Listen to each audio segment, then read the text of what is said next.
Nah, sampai akhirnya mereka berdua mencari gak ketemu. Dan sangat kebetulan ternyata mereka bertemu dengan batu besar yang diceritakan orang-orang itu. Dengan sangat kagetnya, Anto dan Hakim ini diwujudkan sesosok kuntilanak yang menyeramkan terbang di atas batu tersebut.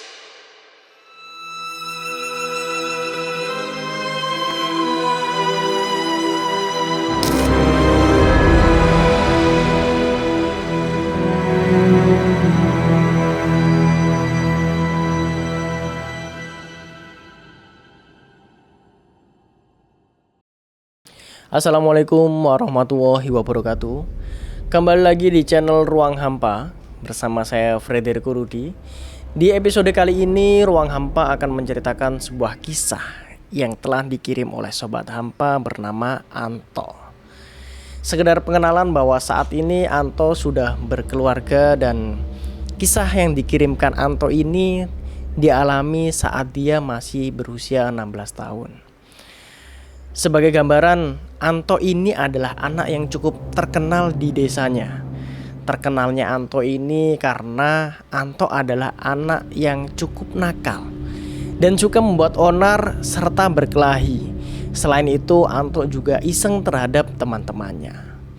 Nah, Anto ini punya teman CS bernama Hakim yang juga sama nakal dan isengnya. Kebetulan Anto dan Hakim ini adalah teman sekelas, jadi mereka benar-benar sangat kompak untuk urusan iseng dan menjahili temannya. Selain itu, Anto dan Hakim ini tinggal di sebuah desa yang berada di Jawa Timur. Dan di desa Anto ini masih memiliki cerita mistis yang kuat. Jadi konon, di desa Anto terdapat sebuah gunung yang berada kurang lebih 1 kilometer dari rumahnya. Nah, di bagian kaki gunung ini ada sebuah batu besar yang tingginya kurang lebih 2 meter dengan lebar 1,5 meter. Konon pada setiap malam batu ini bisa menangis. Tapi malam ini bukan malam-malam setiap hari, tapi hanya malam-malam tertentu. Suara tangisnya ini terdengar lirih dan sangat kecil. Jadi kayak nah, kurang lebih sekecil itulah, kayak suara tangisan-tangisan perempuan yang lirih itu. Dan hampir semua warga yang ada di sana sudah tahu berita ini. Cerita ini benar-benar sangat kuat di desa itu. Namun ada beberapa warga yang juga masih belum tahu karena memang tidak diceritakan turun-temurun. Salah satunya yaitu kepada anak-anak. Tangisan ini seperti suara tangisan perempuan muda lah, pokoknya seusia muda, suaranya gak terlalu yang tebal atau ngebas gitu. Tapi tidak semua warga juga mengetahui bagaimana persisnya batu ini menangis, karena tidak semua orang berani untuk mendatangi batu tersebut. Kata orang zaman dulu, jika batu itu didengarkan lebih dekat sampai telinga, jadi telinga ditempelin ke batu, suara itu seolah-olah dekat sekali. Di sekolah selain nakal dan iseng, Anto dan Hakim juga aktif ikut kegiatan sekolah. Salah satunya mengikuti pramuka. Nah, pada saat itu Anto dan Hakim ini memang aktif mengikuti kegiatan apapun. Bukan cuma pramuka, tapi juga futsal, volley, basket, dan banyak gitu. Jadi dia ini tipikal siswa yang nakal tapi aktif kalau dalam kegiatan. Pastikan kalian juga punya teman yang seperti itu ya. Nah, kebetulan pada saat itu pramuka ini akan melaksanakan sebuah perkemahan selama 1 malam 2 hari. Kurang lebih topiknya seperti persami atau perjusa, seperti itu. Jadi perkemahan ini akan diadakan di kaki gunung yang ada di desa tersebut, di desanya Anto yang terkenal kuat akan mistis itu tadi. Singkat cerita, Anto ini menyiapkan segala kelengkapan yang akan digunakan untuk perkemahan. Jadi waktu Anto dan Hakim sudah terbentuk sebuah kelompok pramuka, terus dia juga melakukan pembelian kebutuhan seperti beras, terus minuman, mie dan lain sebagainya. Anto pada hari itu juga dia menyiapkan barang ibunya. Nah, ibunya Anto ini juga ikut membantu menyiapkan keperluan yang akan dibawakan Anto. Lalu saat saling packing untuk persiapan perkemahan itu, karena ibu Anto ini sangat tahu bagaimana karakter Anto, sikap Anto, dan juga iseng dan khawatir gitu, karena ini juga perkemahan pertama yang bakal diikuti Anto gitu kan, karena sebelumnya ya kegiatan pramuka biasa. Ibu Anto ini bertanya, mau berkemah di mana, Le? Nah, kurang lebih seperti itu. Anto menjawab dengan jelas bahwa, "Iya Bu, iki aku arep kemah ning ngisore kaki gunung karo Hakim karo konco-konco." Mendengar jawaban dari Anto itu, Ibu Anto ini cukup kepikiran karena khawatir bahwa Anto ini akan melakukan hal-hal yang di luar kendali, entah nanti nyeleneh, entah nanti bakal main kemana-mana tanpa mengikuti aturan gitu kan. Dijogo kelakuane, dijogo omongane, ojo sampai ngerusak barang dan tatanan sing ono nang gunung kuno. Jadi ibunya Anto ini memang benar-benar sangat berpesan kepada Anto. Selain berpesan kepada Anto, ibu Anto ini juga sempat minta untuk Anto ini diperhatikan sama pembina-pembina yang ada di sana gitu. Nah, diakanlah sama Anto ini, "Nggih Bu, yo bakal tak jogo kelakuannya Anto selama di sana. Terus juga di sana bakal ada kegiatan. Tentunya Anto bakal mengikuti peraturan yang ada di sana lah." Akhirnya hari H pun tiba. Berangkatlah Anto ke sana dengan menaiki kendaraan mobil terbuka. Jadi kalau di sana itu biasanya Anto dan juga teman-temannya kalau kegiatan jauh itu sering menggunakan transportasi terbuka seperti pick up atau L300 seperti itu. Nah, di sana Anto bukan cuma sama teman-temannya, tapi juga didampingi sama guru atau pembina pramuka itu, supaya tetap aman saat berkendara, tidak ada yang bengong, ngelamun, yang takutnya nanti bakal jatuh saat ada di mobil di jalan gitu kan. Sampai akhirnya Anto dan teman-teman pun tiba, karena memang jalannya ini cukup naik sehingga kalau dilakukan dengan jalan kaki bakal capek anak-anak, hingga pakai mobil lah itu. Tibalah Anto dan teman-teman ini di kaki gunung yang bakal dijadikan tempat perkemahan itu. Sesampainya di sana, Anto dan teman-teman melakukan baris berbaris seperti biasa. Setelah sampai, Anto dan teman-teman mengambil tas, terus juga mengeluarkannya di tanah, terus juga diambillah perlengkapan-perlengkapan seperti membangun tenda, terus juga mengabsen teman kelompoknya, terus ya kegiatan-kegiatan pramuka awal gitulah. Sampai akhirnya semua tenda sudah dibentuk, sudah dibuat dan siap untuk melakukan kegiatan selanjutnya. Setelah itu kegiatan pertama adalah baris berbaris tentunya. Berbaris berbaris, terus merapikan tempat kayak gitu-gitulah. Nah, hingga pada akhirnya jam istirahat pun tiba. Jadi memang sampai sana kurang lebih ya siang, terus juga disiapkan tenda-tenda, terus juga itu tadi sampai sore, dan kurang lebih menurut cerita dari Anto maghrib sudah masuk istirahat. Karena memang pada kegiatan ini menurut Anto kegiatannya tidak ada yaitu seperti kenaikan tingkat. Biasanya kalau kenaikan tingkat itu banyak ujiannya gitu, diuji ini, diuji itu, supaya ada tingkatannya itu naik dan diberi simbol-simbol tertentu gitu kan. Namun pada perkemahan ini tuh hanya sebagai refreshing buat Anto dan teman-temannya. Jadi cukup banyak kegiatan yang hiburan lah gitu. Nah, maghrib sudah istirahat supaya besoknya Anto sama teman-teman itu bisa melakukan kegiatan lain yaitu games kayak gitu-gitu. Nah, pada perkemahan Jumat Sabtu ini Anto cukup senang karena merasa bahwa dia sama teman-teman itu bisa kumpul bareng gitu kan. Sampai akhirnya malam setelah maghrib itu pembina meminta bahwa semua peserta itu harus istirahat dan waktunya digunakan untuk tidur. Namun karena Anto ini saking semangatnya, dia nggak bisa tidur. Akhirnya Anto ini keluar gitu kan, keluar ke tenda terus ngelihat biasanya kan, oh tenda ini gimana nih, masih ada yang melek atau enggak, terus main apa nih gitu. Nah si pembina ini gak ada karena pembinanya ini dia juga melakukan istirahat yang lain, terus juga menyiapkan kebutuhan buat besok gitu kan. Setelah keluar tenda, Anto ini melihat yang lain, ternyata Anto ini melihat si Hakim ini juga masih melek. Ditanya, Kim, lapo kok kurung turu? Yo to iki lho, koyo kurung biasa aku turu-turu dek ngenean karena merasa tidurnya kurang enak, kurang nyaman gitu kan, karena tidurnya juga beralaskan ya karpet, terus bantalnya juga bantal pakai ransel gitu. Nah, si Anto dan si Hakim ini dia keluar tenda hanya untuk melihat-lihat sekitar tenda itu ada apa sih, lapangan-lapangan seperti apa, terus tumbuhan juga. Karena dari siang sampai sore Hakim dan Anto ini belum sempat ngelihat bagaimana lingkungan yang dipakai ini. Tapi Anto dan Hakim tahu bahwa tempat ini adalah tempat di bawah kaki gunung yang dekat dengan batu itu. Tapi si Anto dan Hakim ini nggak tahu gitu kan, mana batu yang menurut warga itu bisa mengeluarkan suara tangisan gitu.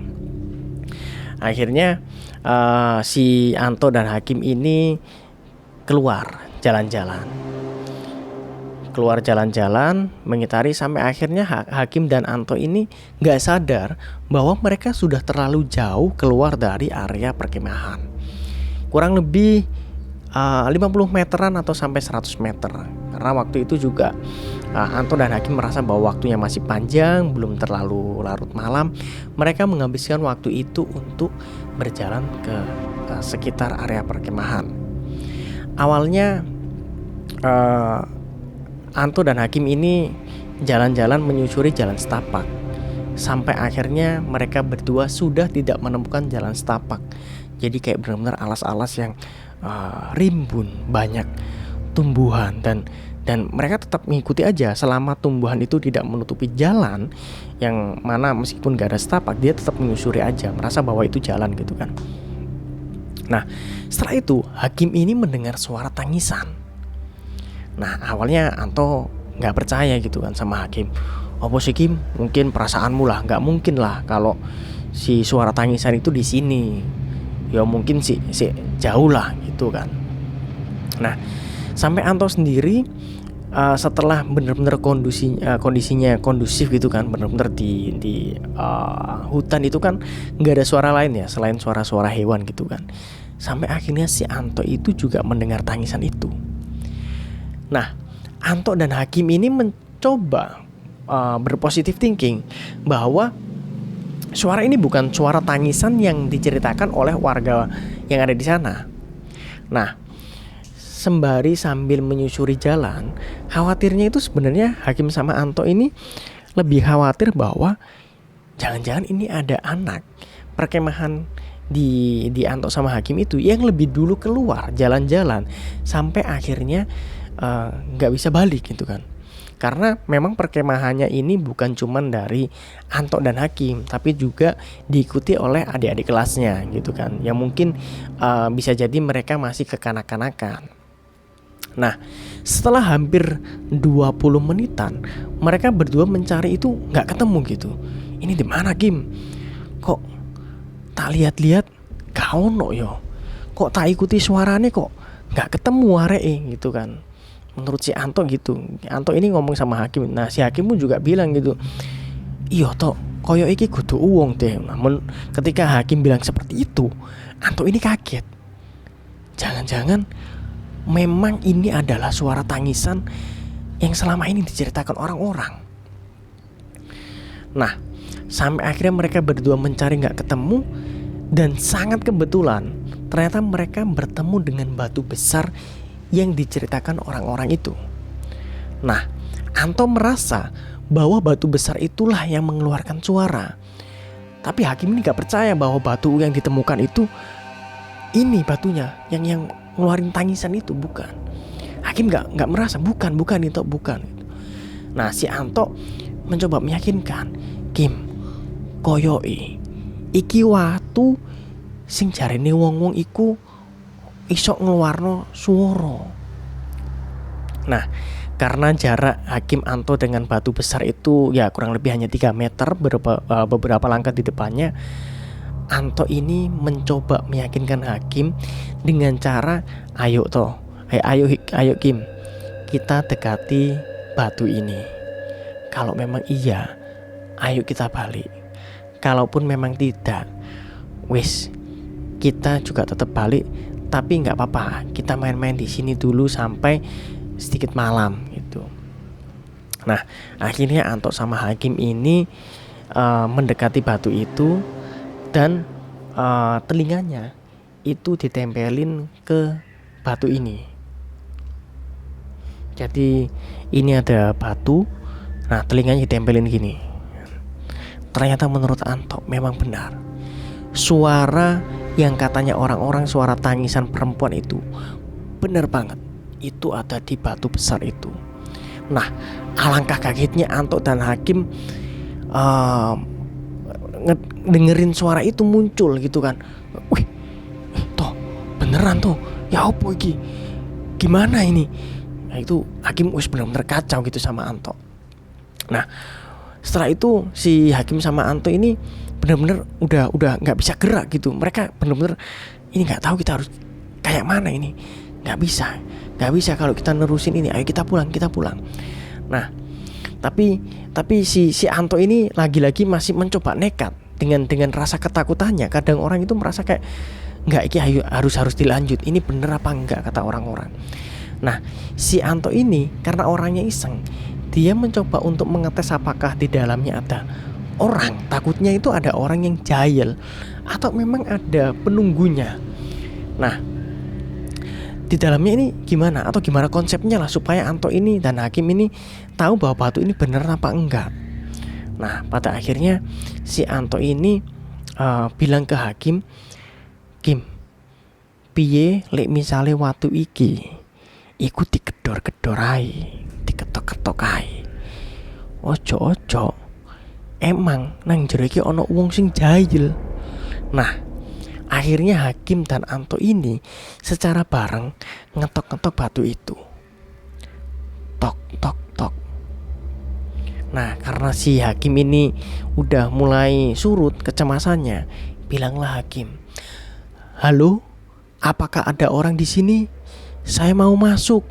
Nah, Anto sedikit kaget. Kenapa Hakim bisa bilang seperti itu? Karena Anto ini merasa bahwa ini dites. Ini beneran apa enggak? Kalau beneran, Anto juga takut bahwa Hakim ini bakal kebawa gitu kan.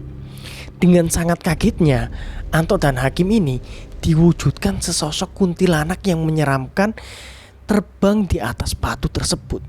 Jadi benar-benar Anto dan Hakim kaget, dia langsung jatuh ke belakang, udah nggak bisa ngapa-ngapain. Nah, setelah itu Hakim dan Anto ini kayak benar-benar gemeter, langsung bangkit dari dia yang terjatuh itu, langsung lari gitu kan, lari sekencang-kencangnya, lari benar-benar udah nggak tahu jalan mana yang bakal ditembus. Pokoknya Hakim sama Anto itu ngikuti yang sekiranya ada celah dia bakal masuk jalan untuk terus kabur. Nah, setelah itu si sosok kuntilanak ini juga mengejar mereka gitu kan. Setelah beberapa langkah kaki, dia udah nggak ngelihat ke belakang, dia benar-benar lari. Ayo Kim, toh ya apa gitu, ayo Kim, lari. Udah, hantu itu hilang. Nah, sosok itu pun benar-benar hilang. Tapi Anto dan Hakim ini lagi-lagi merasa tersesat karena akibat dia lari yang dikejar sosok hantu kuntilanak ini, dia akhirnya makin nggak tahu arah. Kita harus kemana ini jadinya? Karena jalannya benar-benar gelap, rimbun, hanya diterangi oleh bulan gitu kan sama langit. Dia nggak tahu. Dia juga waktu itu nggak ada alat telekomunikasi, nggak ada handphone. Udah bener-bener wis Kim, gak apa-apa, pokoknya saiki kene aman, wis ditenangno dhisik, engko lewis kene siap, kene bakal jalan bareng-bareng goleki jalan keluar. Nah, di saat kondisi itu jalan yang dilewati tadi itu masih belum tahu ini mana ya, jalannya bener nggak, takutnya makin kesasar gitu kan. menurut cerita Anto, saat ia ditarik sama hakim yang mana dia dikejar itu, Anto itu merasa bahwa tempat itu sudah berbeda bayangannya. Dia merasa bahwa Kim, kayaknya daun-daun ini udah beda deh gitu. Jadi benar-benar merasa bahwa memang sama, tapi ada beberapa yang beda. Salah satunya adalah tumbuhan-tumbuhan yang dia lewati itu harusnya nggak ada di sana gitu kan. Nah, ternyata Anto ini dan hakim ini masuk di dunia lain. Dia masuk di dimensi lain setelah dia berlari dikejar oleh sesosok hantu kuntilanak itu tadi. Dia merasa bahwa daerah itu sudah tidak sama setelah apa yang dia lewati gitu kan. Mulai dari batu-batuannya, mulai dari tumbuh-tumbuhannya, pokoknya beda lah. Nah, setelah itu Anto dan hakim ini tetap berpikir positif bahwa sepertinya enggak, ini memang jalan yang memang belum pernah kita temui, sehingga ada tumbuhan-tumbuhan yang merasa tidak dikenali hakim dan Anto itu. Sampai akhirnya Anto dan hakim pun jalan menyusuri rimbun tumbuhan-tumbuhan yang rimbun itu untuk mencari jalan keluar. Dia lagi-lagi dikagetkan oleh sebuah gapura besar. Nah, di situ dia melihat bahwa gapura itu dijaga ketat oleh keamanan seperti zaman Majapahit. Nah, dia merasa bahwa Kim, kok gapura iki kok dijogo ambek wong yo. Pakaiannya kok koyo katokan, terus kayak ada selendang, terus pakai atribut-atribut di kepala gitu. Merasa bahwa ini kayaknya dimensinya beda Kim gitu. Nah, baju-baju aksesoris yang dipakai oleh penjaga gapura ini seperti baju-baju kerajaan. Nah, si Anto ini bingung, apakah mereka memang beneran iya atau tidak? Apakah hanya halusinasi gitu kan? Dan bagaimana mungkin mereka bisa tiba-tiba di tempat yang tadinya dilewatinya sepi? Akhirnya Anto ini sambil berjalan terus melewati semacam ada gerbang, ada perumahan, rumah-rumah kuno, terus juga ada orang-orang yang ramai gitu kan. Nah, di sana banyak sekali keramaian seperti orang-orang nonton film, orang-orang cangkruk. Si hakim ini bener-bener udah ketakutan sama Anto. Tok, ya apa gitu? Gimana ini kalau seandainya kita nggak bisa pulang, Tok? Dan hakim ini mau nangis gitu kan. Cuman si Anto ini mencoba untuk menenangkan hakim dan selalu megang tangan hakim supaya Anto dan hakim ini nggak terpisah gitu, karena bener-bener kondisinya udah mencekam. Anto merasa bahwa wah nggak bisa ini bener-bener udah masuk dunia lain, dan dia juga nggak tahu gimana caranya bisa keluar dari dunia lain itu gitu. Sampai akhirnya Anto memberanikan diri bertanya ke orang yang ada di sana.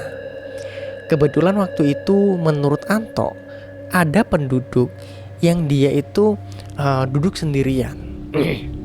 Dengan wajah penuh ketakutan, Anto ini tetap memberanikan diri supaya dia itu bisa pulang, bisa keluar dari dimensi yang dia maksud bahwa itu bukan dunianya. Nah, Anto ini kaget ketika orang yang ditanyai itu berwajah sangat pucat. Jadi mulai dari wajah, mata, sampai bibir pun itu benar-benar pucat kayak orang sakit gitu. Anto ini wah udah gak bener ini. Akhirnya Anto berani nanya, "Pak, ngapunten, kulo niki tersesat. Nah, kulo niki wonten kegiatan pramuka. Kintene saged lewat pundi nggih? Lek kulo kalih rencang kulo niki badhe mantu." Sebelum penduduk itu menjawab, tiba-tiba ada nenek entah dari mana. Anto itu langsung diseret sama nenek itu. Jadi setelah Anto bertanya, si bapak ini bakal mau menjawab, mau ngomong, itu Anto langsung tangannya dipegang sama nenek. Jadi langsung dipegang bagian jarinya sini, langsung ditarik sama nenek-nenek menurut Anto ini. si nenek-nenek ini langsung menyeret Anto dan Hakim sambil berkata, "Le, omamu karena gini, bali sing sopan ora usah madhep mengguri. Iki sampean tinggal lurus mengikuti jalan setapak sing mbok delok nang ngarep iki yo Le. Terus sak mbarino gapura belok kanan. Selama perjalanan awakmu karo koncomu kudu maca Al-Fatihah." Nah, setelah Anto mendengar pesan dari nenek ini, dia langsung menenangkan diri sama Hakim. Dengan Hakim yang tetap ketakutan memegang tangan Anto dengan gemeteran itu, langsung dia mengucapin terima kasih, balik badan, dia langsung jalan. Nah, apa yang disampaikan nenek tadi itu tetap diikuti oleh Anto dan Hakim. Jadi sambil jalan tuh tetap baca Al-Fatihah itu tadi. Bismillahirrahmanirrahim, Alhamdulillahirrahmanirrahim. Terus dibaca terus. Seperti yang diinstruksikan oleh nenek itu. Selama perjalanan, Anto dan Hakim tidak berani menoleh ke belakang karena mereka takut semakin banyak hal yang tidak diinginkan selama perjalanan gitu kan. Karena dia udah benar-benar merasa tersesat. Mumpung dan memang kebetulan ada nenek yang memberikan arahan untuk pulang, dia itu percaya banget gitu kan. Selama perjalanan ke depan, Anto dan Hakim pun banyak melihat hal-hal yang tidak masuk akal, seperti keramaian di desa, terus adanya pasar, terus juga orang-orang yang menggunakan baju adat di daerah itu. Jadi selama dia jalan ke depan dengan Hakim yang digandeng tangan kanannya, sebelah kanan, sebelah kiri dia itu ditampaki oleh sosok-sosok keramaian itu. Benar-benar ramai. Saat kondisi menjelang jam, kurang lebih mungkin menurut Anto jam 8 atau jam 9, itu kondisi benar-benar ramai. Dan itu sangat tidak umum atau dibilang nggak ada kegiatan seramai itu di desa itu. Karena di desa itu setelah Isya itu udah sepi, orang-orang udah melakukan istirahat tidur gitu kan. Nah, selama kurang lebih Anto dan Hakim ini menyusuri jalan selama 20 menit. Akhirnya entah bagaimana Anto dan Hakim langsung tiba di belakang tenda perkemahan mereka. Persis.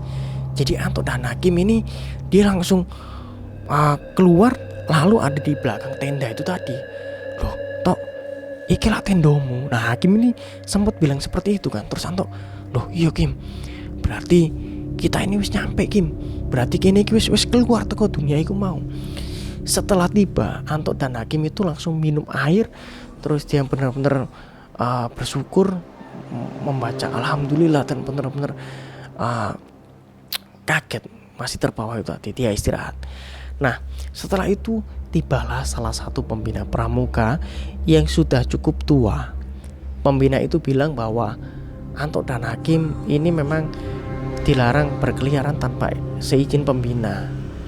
Nah, pembina itulah yang mengetahui bahwa ada 2 anaknya yang menghilang di perkemahan itu. Jadi setelah Hakim dan Anto ini tiba, pembina itu langsung nyamperin Anto dan Hakim karena dia tahu bahwa ada 2 anaknya yang meninggalkan tenda tanpa seizin pembina itu. Nah, setelah tahu ternyata pembina inilah yang mendoakan agar diberi petunjuk pulang. Jadi waktu itu menurut Anto, pembina ini selalu membacakan doa di saat Anto dan Hakim ini tersesat.